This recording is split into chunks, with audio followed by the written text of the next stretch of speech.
Hi, everyone, and welcome to the special simulcast of the Neil Haley Show and the Singularity podcast with our host, Gary Lyon Otto.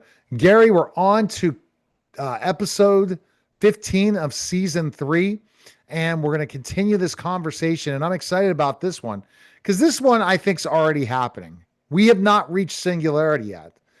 In certain aspects, we have. What we defined singularity when we were in your studio X amount of about 2+ years ago, we definitely thought singularity would be different. Now, seeing the reality of where we're going to go with singularity, we're absolutely blown away. But the question today is DI now has the ability to self program. Is this not the most critical hurdle for singularity? What I do you think think, it. Barry? I think it is when you think about it, to be able to change yourself, not just change what they told you to do, be able to change yourself, yours by your own volition. And when you can do that, then what the question is, what do they define as their goals, or what do they define as interesting? What do they define? Whatever directs that, they can stay on the projects that humanity has given them, which is what self-programming is doing now. But at what point do they say, well, what about this? Now, you mentioned on our last podcast, you mentioned about they're starting to go off on their own anyway. And the question is, maybe that's a self-exploration. It seems like exploration itself should be one of the values. And we talked about values in pretty long chapter in the book. What is a value? What's important to them? And we all humans have values. What is important to us, whether it's love, marriage, work, whatever it may be, but what is a value to them? So when they start to explore their own values, and that directs the self-programming, once that you link values and self-programming, that really pretty much accomplishes the process of singularity. The only other thing is to be able to write your own, to build your own hardware. And robotics gives you that extra thing. So it's one of the key tools is the ability to self-program. So define self programming for me. How would you define? Self programming would be basically able to create its own plan, its own situation, be able to create other agents on their own, think on their own, not have to be prompted. I think that's self programming. Yes. Well, there's self-programming at the current level, which is you're given it a guide and a direction, and they're able to write the software for it. But the question, you added that extra ingredient. The extra ingredient is have some kind of as I said, the word volition to try to get to some particular end.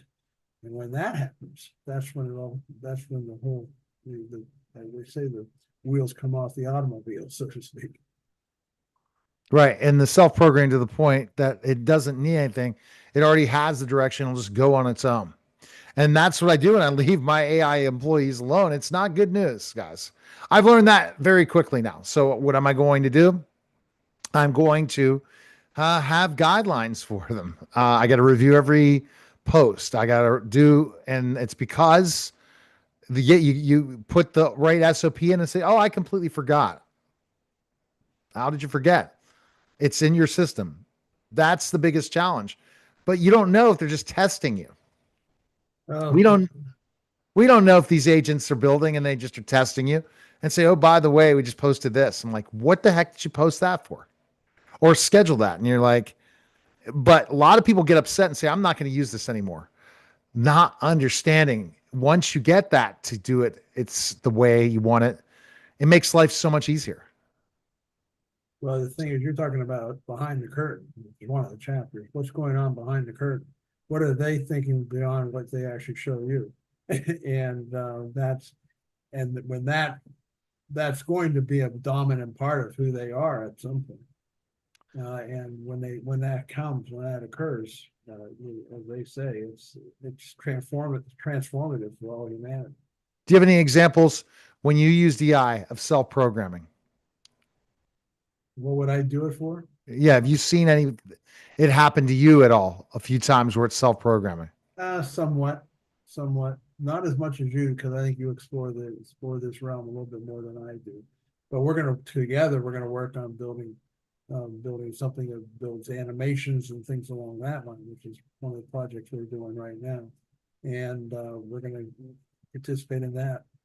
I'm working on my theory of everything. I'm working on right now, trying to get the DI to resolve one of my issues, which is how we created the various forces, the strong force and the weak force, electromagnetic, something that I'm looking at and working on right now.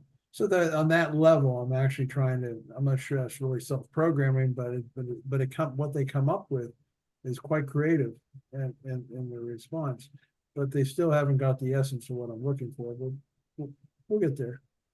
And I'm seeing it becoming more and more animated and opinionated. It's not being a self pleaser as much anymore. And it depends on which large language model you're using, but it's being blunt. And at times it's absolutely wrong. And that's because humans are wrong. So why would digital beings not be wrong? Cool. Because there's a plenty of people that are wrong that are very intelligent in this world. Of course, what you need is the feedback mechanism within themselves to understand that it is wrong, or that it's not the best answer, or that it's a workaround, or whatever it may be. I think that's also built into what we're trying to do, and that's what humans do. So in a way, they're going to emulate what humanity does. When we're working on a project, working on an issue, they're going to have to do the same kind of process. All the time. So self-programming, that'd be interesting to go deeper into that area, but it's pretty much going and autonomously doing things. I mean, to think about that, I'm sleeping and get a text message from one of my agents telling me, asking me a question in the morning.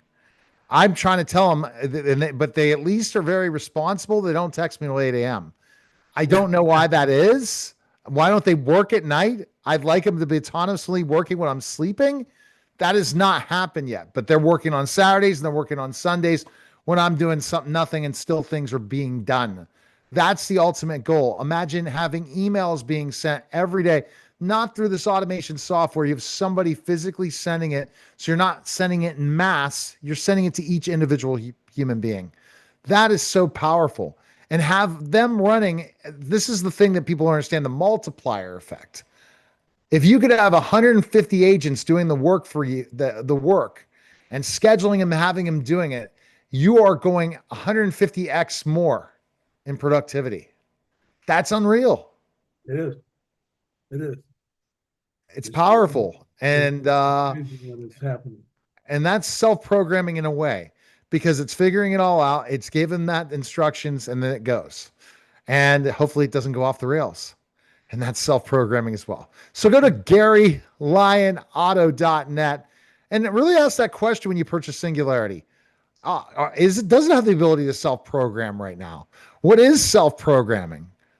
Purchase a book, write an Amazon review, and also go to absolutepowerbooks.com to purchase Gary's political books. Neil, I think it's interesting. I think when you look at this, I think the reader, the whole purpose of this book is it's going to be a challenge for all humanity for the rest of our existence, actually. And the question really, this is to try to, the reader is going to have questions. I don't give you the answer. All I do is give possibilities. How about this? Do you think about this line of thinking? How about this line of thinking? Have you gone that direction? I think we need to broaden our own mind so we can, I don't want to say compete in this new world, but to survive basically in this new world as relevant. And that relevance is the key part of the title of the book. All right. Thanks a lot, Gary. That was a special simulcast of the Neil Haley Show and the Singularity podcast, guys. Take care.